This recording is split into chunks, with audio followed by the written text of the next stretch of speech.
L'un a traversé le XXe siècle, l'autre commence juste sa route. Aujourd'hui, hommage à Claude Vigée avec Anne Mounic et naissance d'un poète avec Simon Joannin.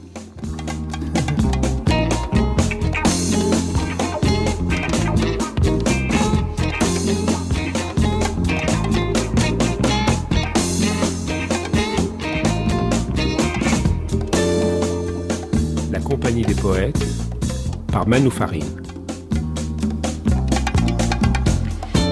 Et c'est jusqu'à 16h. Anne Mounic et Simon Joannin, bonjour, bienvenue à tous les deux. Grand écart temporel aujourd'hui dans tous les sens du terme. Tout à l'heure, il sera question du poète Claude Vigée, disparu le 2 octobre dernier à l'âge de 99 ans. Avec vous, Anne Mounic, qui lui avait consacré une somme vertigineuse d'écrits, critiques et autres entretiens éveillés depuis au moins une dizaine d'années maintenant à la connaissance et à la circulation de son œuvre. Qu'est-ce que ça veut dire d'ailleurs, avant qu'on revienne donc sur son œuvre, qu'est-ce que ça veut dire que de veiller sur une œuvre? Pourquoi veiller sur celle-là? Bien, la rencontre avec Claude Vigée a été une rencontre importante pour moi, et je pense que son œuvre n'a pas été complètement perçu dans son intégralité, et j'aimerais bien, c'est pour ça, veiller sur son œuvre, c'est essayer de, si vous voulez, à chaque fois que l'on travaille sur une œuvre, on découvre des choses nouvelles, et j'aimerais bien les faire connaître et restituer la cohérence de l'œuvre. Alors j'ai eu de nombreuses conversations avec Claude Vigée, chez lui, au téléphone, et à chaque fois j'ai appris des choses nouvelles, et je pense que nous avons échangé. J'ai moi-même une œuvre poétique, et tout à l'heure, peut-être que j'axerai notre propos sur deux mots: conscience et confiance. Ce sont des mots qui sont en assonance, et en allitération, si on reprend des notions poétiques. Mais je crois qu'elles sont qu'elles fondent à la fois, si vous voulez, le nerf de son œuvre, et en même temps la façon dont les gens qui l'écoutent, qui sont séduits en quelque sorte, c'est le fondement de son partage en quelque sorte. Voilà. Alors Claude Vigée est né en 1921, vous en 1993, Simon Joannin. Pardonnez-moi. Jusqu'à quand diriez-vous qu'on est un jeune écrivain? Alors je dis ça parce que dans les papiers, les entretiens qui vous concernent, dans la presse, on a beaucoup brandi votre très jeune âge lors des premières publications. Je me demandais si c'était encore le cas, et donc si pour vous d'ailleurs c'était encore le cas. Jusqu'à quand est-ce qu'on est un jeune écrivain ou un jeune poète, si tant est que la réponse soit la même d'ailleurs pour les deux? Je sais pas, je pense qu'en tout cas si je continue d'écrire, j'en ai pour une bonne vingtaine d'années. Parce que je rencontre moi je pense que je suis un tout jeune écrivain, un jeune écrivain à plus 35-45 ans, je pense, dans l'imaginaire collectif. Après j'en sais rien, on peut être jeune et avoir une vieille âme. C'est parfois mon cas, j'en ai l'impression. Mais un jeune poète, ça dépend plus à quel âge on meurt, je pense. On va en parler justement. Alors vous avez 27 ans, un premier roman, disons, rural et en tout cas furieux, qui était L'été des charognes, qui avait beaucoup marqué en 2017, suivi d'un très noir et très urbain, celui-là, Nino dans la nuit, écrit à quatre mains avec votre compagne Capucine. Et puis aujourd'hui, ce presque premier recueil de poèmes, Nous sommes maintenant nos êtres chers, toujours aux éditions Alia. On sait que pour vous, alors j'ai dit presque premier recueil parce qu'il y avait déjà d'abord une toute petite publication, on peut dire confidentielle, sans froisser personne. Vous reprenez d'ailleurs quelques-uns des poèmes qui étaient dans ce premier recueil. Et puis ensuite ces deux romans. Est-ce qu'il fallait en passer par le roman pour vous sentir, je ne sais pas, plus légitime à publier les poèmes? Est-ce que en passer par le roman vous a autorisé d'une certaine façon à publier ces poèmes? En tout cas, ce qui est sûr, c'est que avoir fait des romans avant aide à ce que les poèmes trouvent un écho. Maintenant, j'ai commencé à écrire des poèmes avant de faire du roman, et je pense que c'est vraiment les poèmes qui composent le recueil Nous sommes maintenant nos êtres chers, ils sont écrits de manière sporadique sur presque une dizaine d'années. Donc c'est plutôt, je pense que au bout d'un moment, dans le travail, je me suis rendu compte qu'il y avait un ensemble qui se formait, et qu'on pouvait potentiellement en faire un livre, qu'il y avait quelque chose qui se dégageait de la masse des poèmes que j'écris, pas du tout quotidiennement, mais en tout cas de temps en temps. J'étais arrivé à un certain corps, quoi, avec tout ça. Et ça faisait sens de le faire après les livres, parce que pour moi c'est comme clore un chapitre où les thématiques sont un peu les mêmes, mais avec les poésies je les aborde de manière beaucoup plus franche et nue, beaucoup plus symbolique, et voilà, c'était comme, ça fonctionne un peu comme un triptyque, c'est un peu comme une manière de je sais pas, peut-être d'en finir avec un certain esprit adolescent, avec voilà une naïveté, une fureur qui était très présente dans les 2 premiers romans, et j'en sais rien, mais peut-être que c'est le signe que je vais passer à autre chose. Vous voyez, vous êtes déjà un vieux poète. En finir avec l'adolescence. Est-ce que vous voulez bien nous en lire quelques-uns, oui, s'il vous plaît? Au commencement, il était toi qui coule sur les garçons. Il était une robe verte, une bouteille d'alcool blanc, les ruelles d'une ville où chaque soir les étoiles se rendent. J'ai cueilli pour toi des fleurs et des médicaments. J'ai fait bleuir ta peau en la serrant trop fort. On ne faisait pourtant rien d'autre que bagarrer l'amour. Tes yeux dérobés sous la gêne et le rire me plie encore l'âme sur ce vieux matelas. À chaque fois remonte le souvenir. Le reste ne me vient plus. Seulement le soleil marchant sur ma nuit, lorsque tard je dors encore.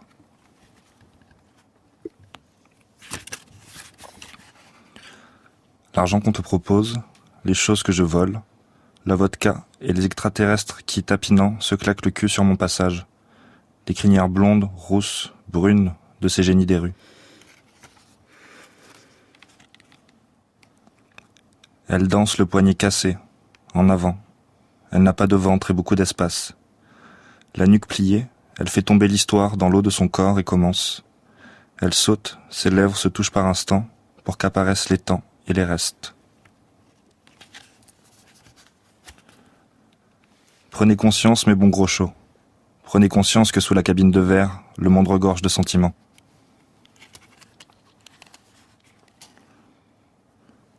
Il fait très chaud. Nous marchons dans la rue. Soudain, entre 2 voitures, elle enlève sa culotte et la range dans son sac. Il fait chaud. Nous marchons.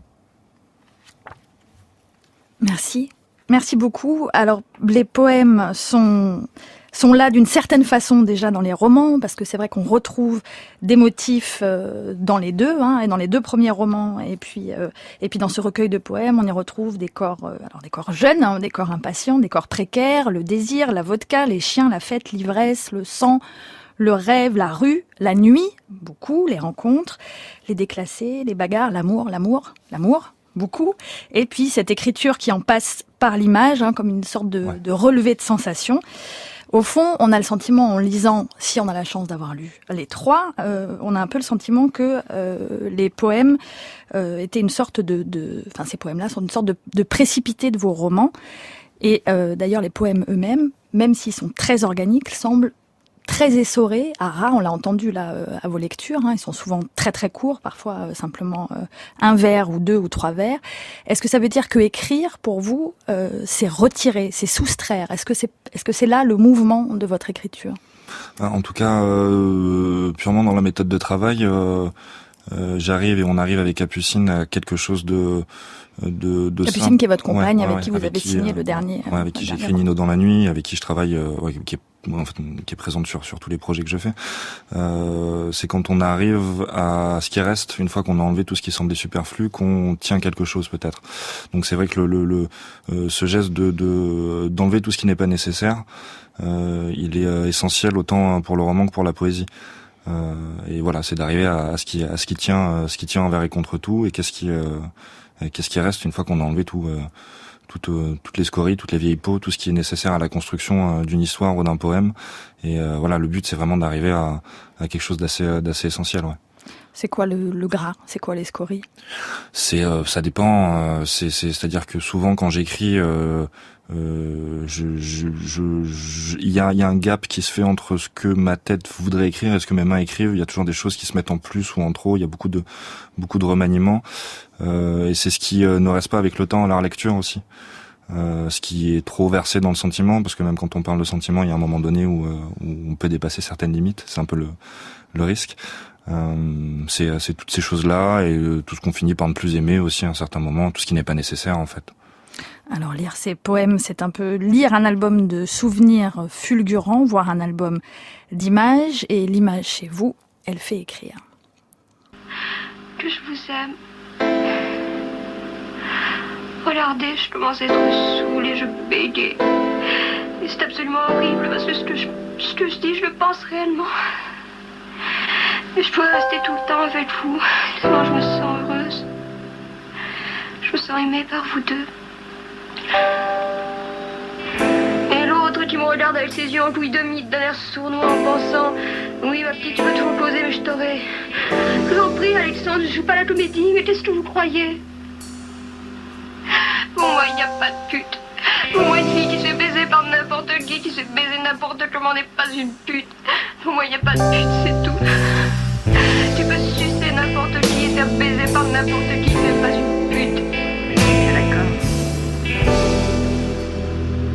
Il n'y a pas de pute sur Terre, putain, comprends-le. Et tu le comprends certainement. La femme qui est mariée, qui est heureuse, et qui rêve de se faire baiser par n'importe qui, par le patron de son mari, ou par je ne sais quel acteur merdique, ou par son crémier, ou par son plombier, parce que c'est une pute. Il n'y a pas de pute. Mais qu'est-ce que ça veut dire, pute? La voix de Françoise Lebrun, Véronica dans La Maman et la Putain de Jean Eustache en 73, mise en musique par Diabolo Gomme en 96. Vous étiez à peine né, Simon Johannin. Un titre que vous avez choisi moins pour Eustache que pour Diabolo Gomme? Je pense que c'est la seule production que je connais de Jean Eustache et la seule production que je connais de Diabolo Gomme. Donc il y a une égalité. Maintenant, c'est vrai que quand j'ai cherché les archives, je suis retombé là-dessus et en fait c'était deux bouleversements, la découverte du film et la découverte du morceau. Ça a été hyper fort les deux fois, quoi. C'est quand même ça, ce monologue final est complètement fou. Enfin, tout est fou dans le film, mais là vraiment on touche à quelque chose qui est de l'ordre de la grâce pour moi, quoi. Alors, L'été des charognes était partie de l'image aussi, le roman, le premier roman, partie de photographie. Nino dans la nuit était aussi porté par les images. Nous sommes maintenant, nos êtres chers procèdent d'une certaine façon par scène aussi, ou par souvenir de scène, ou parce que vous pouvez éventuellement récupérer comme bout de souvenir de scène. Qu'est-ce qui se joue pour vous dans ce passage de l'image au texte? Je sais pas encore, en fait, ça fait vraiment partie de nos recherches, des miennes et celles de Capucine avant qu'on travaille ensemble, et depuis qu'on travaille ensemble, c'est complètement au cœur de tous les projets. En fait, c'est une histoire de narration. C'est comment raconter une histoire avec des mots ou des images. C'est toujours un peu la même chose. Là, nous sommes maintenant dans cette recherche. Il y a toujours cette idée de raconter une histoire, de la raconter à travers des petites scènes qui sonnent comme des images où il y aurait encore un petit peu de mouvement à l'intérieur. Voilà, comme des quelques photogrammes mis les uns à côté des autres. Maintenant, je sais pas encore sur quoi je vais tomber, mais c'est ça qui m'intrigue, en fait. C'est là où l'émotion, les sensations naissent chez moi, et donc ça me travaille, et j'essaie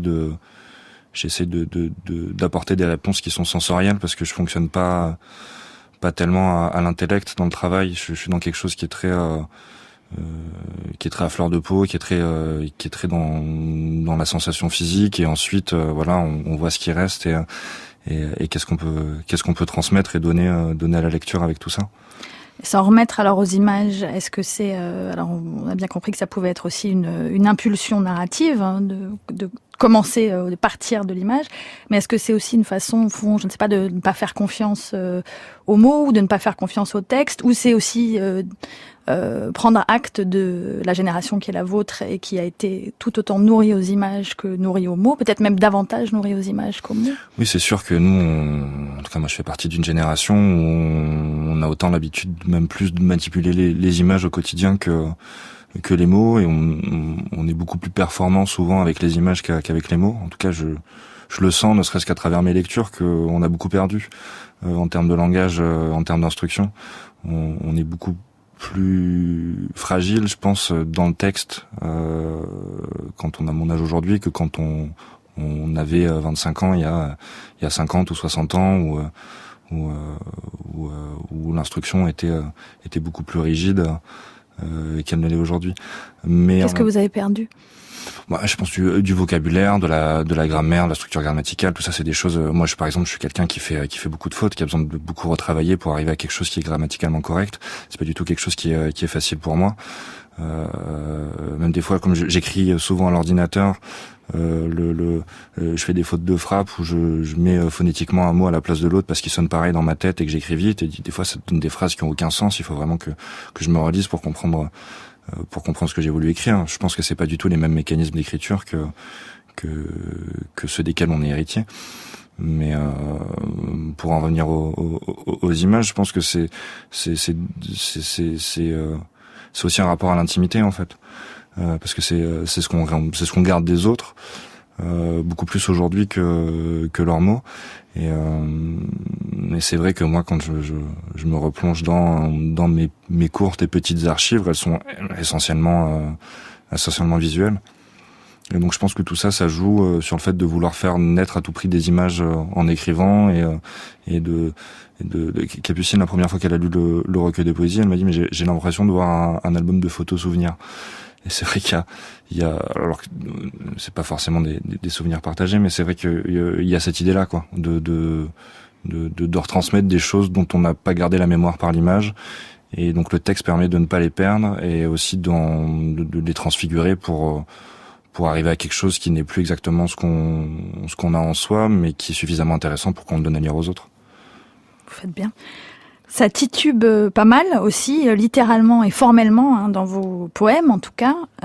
Qu'est-ce que c'est que l'ivresse pour vous, qui est un motif qui traverse ces poèmes, mais qui travaille aussi les deux textes précédents, et je parle pas seulement de la vodka, mais en tout cas, ce motif-là est là.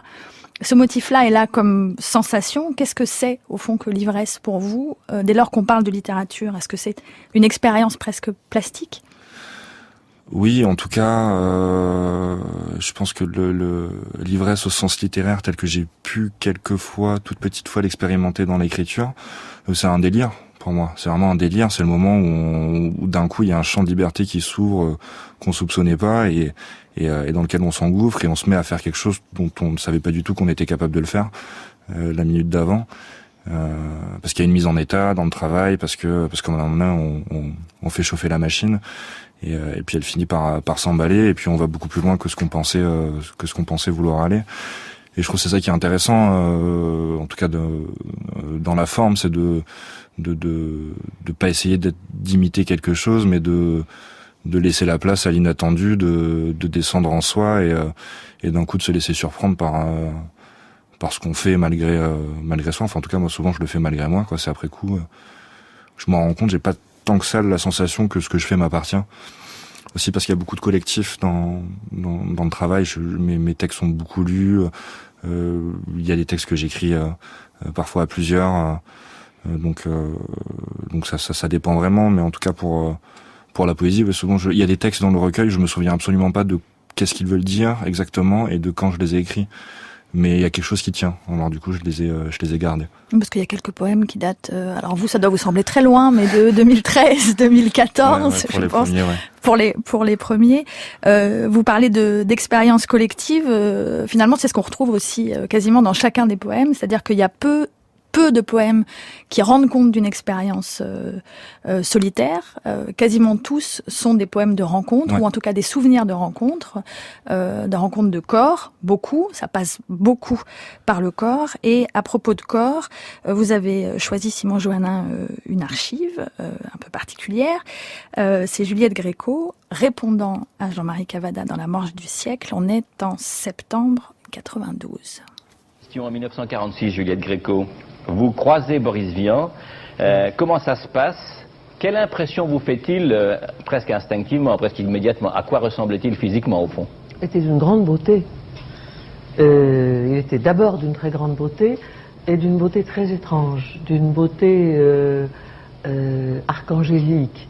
Il avait un teint tout à fait curieux, une peau extrêmement tendue, un peu avec des reflets verdâtres, comme une opaline, et des yeux extraordinairement profonds, lourds, précis, Il avait un charme fou. Il était d'un autre monde. Cet extrait-là, donc c'est Juliette Gréco, c'est Boris Vian, mais c'est surtout l'écriture d'un corps qui se fait là, devant nous, en direct, devant nos yeux. Oui, c'est ça. Et puis, en fait, quand je suis retombé là-dessus, ça m'a fait penser à l'importance de la beauté des poètes dans la connaissance qu'on a de leur travail. Et c'est vrai qu'il y a beaucoup de poètes que, en tout cas, moi, j'ai découvert d'abord par leur physique. Vous pensez à qui ? Je pense à Rimbaud, je pense à Lord Byron, à Shelley, et Boris Vian aussi. Boris Vian, j'ai d'abord vu une photo de lui avant de lire ses livres adolescents. Et aussi parce qu'à la fin, elle dit il était dans notre monde. Et en fait, ça m'a plu. Je trouvais ça beau et vrai. Et puis parce que Boris Vian, ça fait partie des auteurs où pour moi la poésie est complètement infusée dans tout ce qu'il a touché, quoi. Que ce soit dans la musique, dans les romans, dans les opéras, donc c'est partout, ça jaillit de partout. Et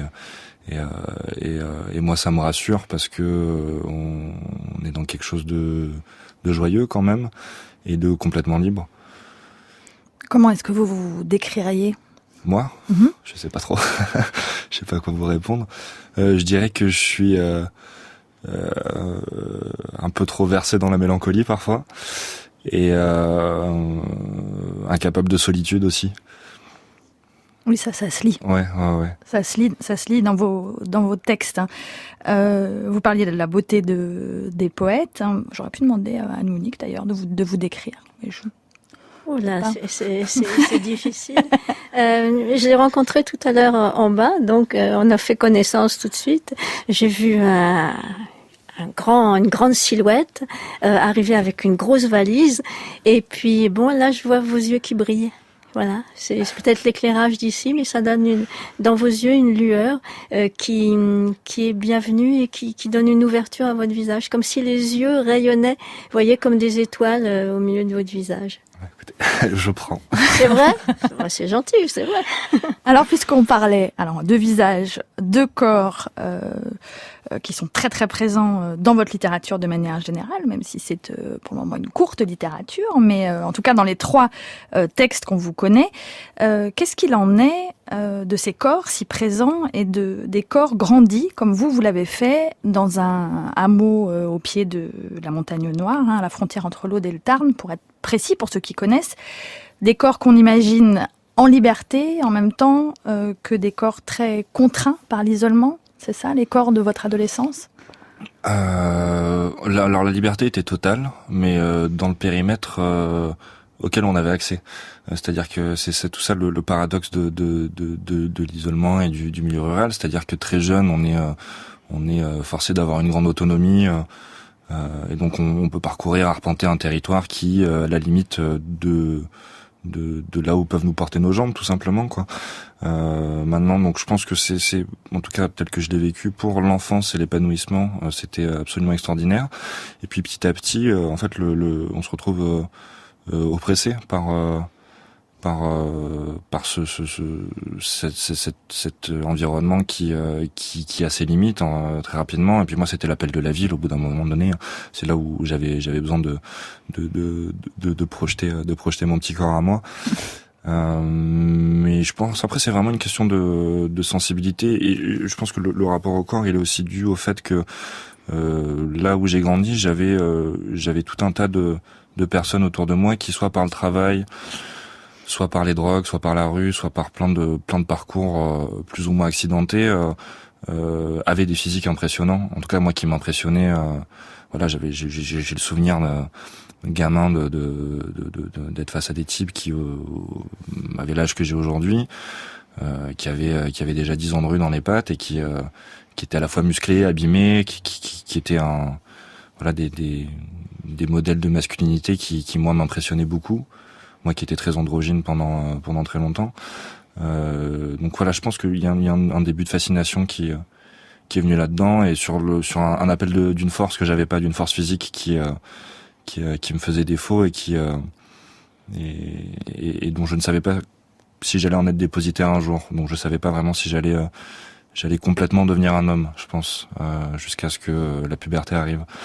Et donc tout ça s'est mélangé, est resté, s'est sédimenté. Puis il y a eu d'autres choses qui se sont passées depuis. Mais je pense que voilà, c'est vraiment ce regard porté sur des corps qui me dépasse complètement, qui fait qu'aujourd'hui peut-être j'ai gardé cet angle de vue. Commencer à écrire, et vous l'avez fait très tôt, hein, c'était aussi une façon de se donner un corps. C'est une façon de s'occuper surtout. C'est l'ennui qui vous a fait écrire ? Ou en tout cas, c'est l'ennui qui a laissé la place pour que plus tard j'écrive. Mais forcément, quand on s'ennuie, on se raconte des histoires. On commence par ça. On essaye de construire de l'inattendu et de l'exceptionnel avec tout ce qui est banal et quotidien. Et donc, je pense que ça développe des mécanismes et des facilités pour arriver à construire des récits et à inventer des choses. Après, quelle que soit la manière dont la créativité se développe. Je pense que si j'avais eu aucune frustration d'aucune sorte, je me serais contenté de vivre sans jamais rien proposer. Je pense que c'est aussi en réponse à tout ça qu'on essaie de combler quelque chose, tout simplement. Mais alors j'imagine qu'il n'y avait pas que la littérature pour se sortir de l'ennui. J'imagine qu'il y avait d'autres tuyaux pour sortir de là et pour s'inventer autre chose. Vous en êtes passé d'abord par une école de cinéma, puis ensuite vous êtes passé également par l'école par la Cambre, hein, à Bruxelles, là, qui était plutôt une école d'art. Mais la poésie, le poème, c'est quand même ce qui en amont démarre très tôt. Ouais. Et je me demandais si le choix de la poésie ou le fait que ce soit ce qui soit resté finalement, si ça pouvait pas aussi être un choix politique d'une certaine façon, que de maintenir la poésie, que de choisir la poésie, vous qui êtes passé par le cinéma, par les arts plastiques, et que au fond le poème pour vous, en tout cas, ça serait la forme, je sais pas, peut-être la plus loyale, ou en tout cas le genre le plus débarrassé des questions de classe, en fait. Je me suis pas posé la question comme ça. Je pense que c'est d'abord venu d'un sentiment de confort, en tout cas du fait d'être à l'aise. J'étais peu à l'aise. Mais je pense aussi par rapport à moi, à mon parcours et d'où je viens, et du manque de connaissances et d'appréciation des concepts plastiques. Je comprenais pas en fait ce qui se passait en école d'art autour de moi. Souvent, en tout cas, j'avais le sentiment d'être dans la tricherie quand je proposais des choses dont je ne voyais pas le fond. Et le fait de devoir construire un discours sur des choses dont je voyais pas le fond en amont me dérangeait profondément. Et donc c'est vrai que la poésie est venue.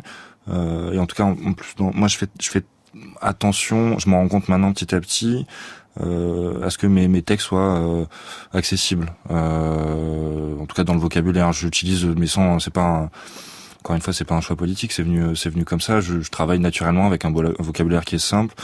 Voilà, quelque chose qui je sais pas, moi j'aime bien l'idée, c'est ce qu'on a essayé de faire aussi avec Capucine sur Nino dans la nuit, de faire un livre qui soit qui rentre dans la culture populaire, voilà, qu'on puisse se passer, s'échanger facilement et qui quitte un peu les hauteurs où on peut confiner la littérature. Mais oui, après je pense que la dimension politique, elle est venue aussi dans le fait de pouvoir raconter des choses et des personnes dont je ne vois pas trop comment je pourrais le dire autrement que de manière poétique. En tout cas, de rendre une beauté que je vois chez des gens où on n'en voit pas forcément, et pas dans un délire esthétique, mais vraiment dans la rencontre de comment j'ai pu être marqué par certaines personnes, que ce soit sur du temps long, de manière très éphémère, qu'est-ce que ça m'a apporté, comment j'ai pu y repenser, et comment je sais que si jamais moi je mets pas quelque chose dessus, ça sera nulle part.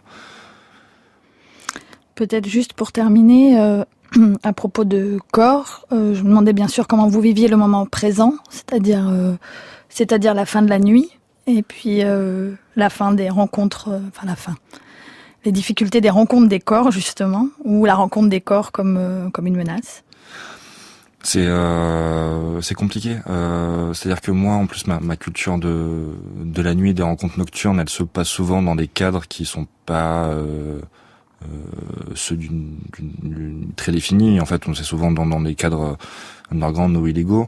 Et c'est vrai que même cela aujourd'hui, en fait, il y a des questions sanitaires, c'est d'autres questions qui rentrent en jeu. C'est très compliqué. Je pense qu'il y a plein de questions en fait qui naissent. On est complètement enseveli de questions et on n'a pas beaucoup de réponses. Mais c'est peut-être ça qui est intéressant. Maintenant, la fin de la nuit, elle est très triste. elle est très triste. J'étais il y a 2 jours dans un bar forcé de rester assis sans pouvoir aller au comptoir et c'était vraiment déprimant. Rien que ça, voilà, on perd des gestes, on perd une culture, on perd quelque chose qui nous fait vivre tout simplement, quoi.